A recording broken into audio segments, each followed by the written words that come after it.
Okay, we're back at it. This is video 3. This is your last video for tonight's notes. This is still section 8.2, so letter A, dot 2. And now we're just going to keep going with the thinking part of your brain, the cerebral cortex. I'm going to leave myself in here for now. I don't know why. I just feel like maybe it adds something. Who knows? I might go away later. So this is the largest portion of the human brain.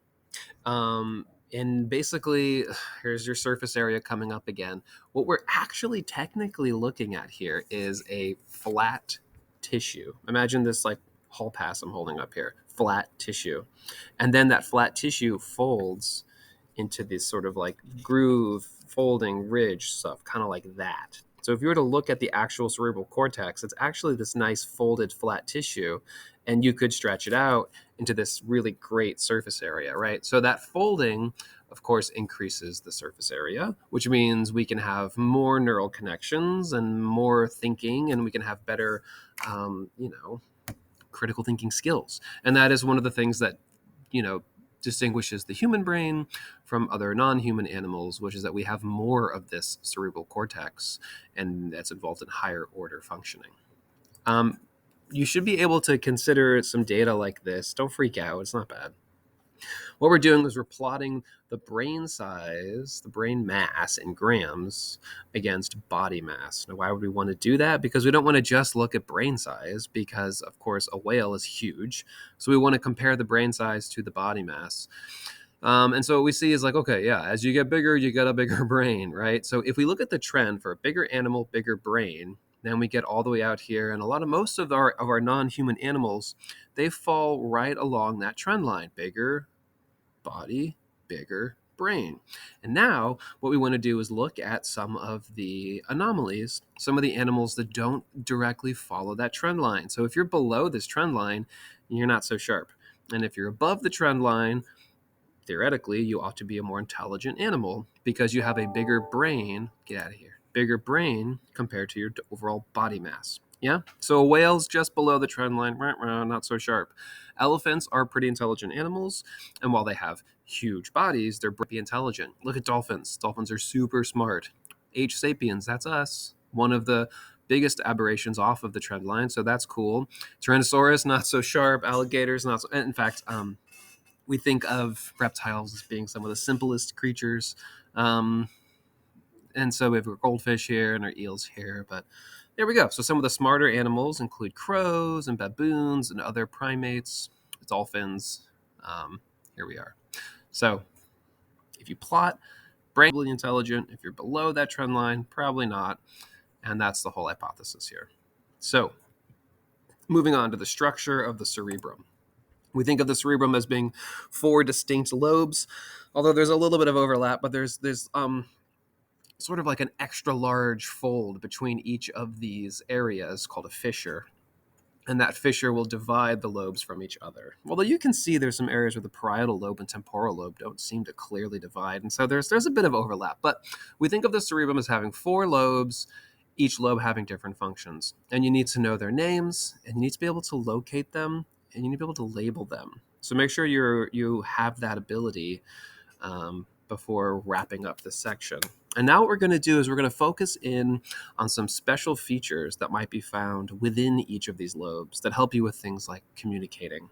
So the first one is, let me go to, yeah, there we go. So within the frontal lobe, so it has the frontal lobe is in the front of the brain.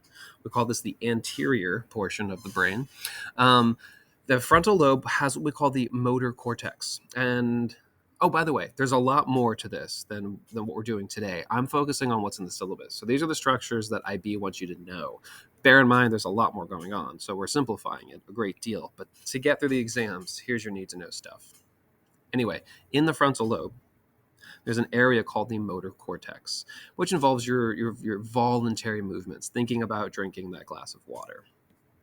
The next structure that IB wants you to identify, and this is again in the frontal lobe, tucked right under here, this sort of spot right there, is called the nucleus accumbens, and it's in the frontal lobe. This is sometimes referred to as your reward system. And so what happens is there's this neurotransmitter called dopamine And when dopamine is released, it can give you a sense of fulfillment, right? And so there's your reward. So if you do something that makes you feel good, your nucleus accumbens, this part of your brain, will be activated and it will sort of reward you with a good feeling. Of course, that same region can then lead to addiction, where the reward is like, winning a hand at poker. And then you become addicted to that good feeling. And that's how gambling can become addictive, is because you get rewarded every time you play. In fact, what happens is just the anticipation of winning can activate that section. So just thinking about cards could set off your dopamine pathways and make you start feeling good, and then you really want to play cards. So there's the bell again. Also, in the frontal lobe, your frontal lobe does a lot, but also in the frontal lobe, there's this area called Broca's area, which is involved in speech. I'm going to recommend, if you can, get this link going. It's a video that shows somebody who has some issues in their Broca's area, so you can see how it inhibits speech and what parts of speech specifically are inhibited. Because speech is complicated. You have to think about the sound and the mechanical movement. And so there's basically a few different aspects of speech that can be affected depending on what part of the brain gets hurt. So now we're moving on to another lobe. This is called the parietal lobe. And this is involved in what's called your somatosensory information. It contains the somatosensory cortex. So your sense of space, right? Where you physically are in the room is your somatosensory cortex, right? So if you need to coordinate how to pick something up, you need to be able to interpret the physical space around you. Also, just moving through a room without running into things. So this coordinates your sense of touch and your awareness of the physical world. This area also coordinates some physical movements that can be required in speech. So awareness of space in your mouth, right? So while we think of speech as being in the frontal lobe, there are some aspects here in the parietal lobe as well.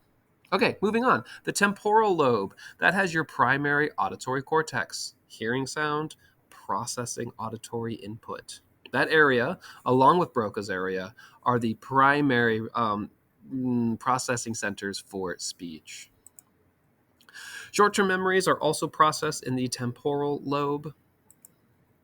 And then we move back to the back of the brain, the anterior portion of the brain. We call this occipital lobe. There's a little bone back there called the occiput, or the occipital bone. You can feel it.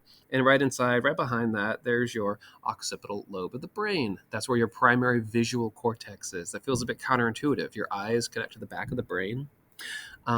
Here's how it works. Where'd it go? There we go. So your eyes will then send information under the brain to the back, to the occipital lobe, like that. Okay, now, that was a lot at once. Go back, review, do the brain structure assignment. Not graded, but check it out anyway. What's important to realize is that all four of those lobes are integrated. And so all that information that you just were given, those all get integrated throughout the brain. So just because something is processed in the frontal lobe, it may stop along the way. It may synapse with something in the parietal lobe, and they might basically integrate that information together. And the way that your brain basically can communicate is that it's broken up into your left and right side of the brain. We call those the left and right hemispheres. And so when they communicate across the center line, all of that information has to go through the central point that is called the corpus callosum. And that is the central point that communicates left and right hemispheres of the brain. So another structure to label here is our corpus callosum. Everything below the corpus callosum down, that's the midbrain. And back here, that's the cerebellum. We just talked about this. So when you're communicating from your right eye, that information goes across to the left side of the brain through the corpus callosum. And when you're looking at something with your left eye, that goes across the corpus callosum to the right side of your brain, across this little X called the optic chiasm.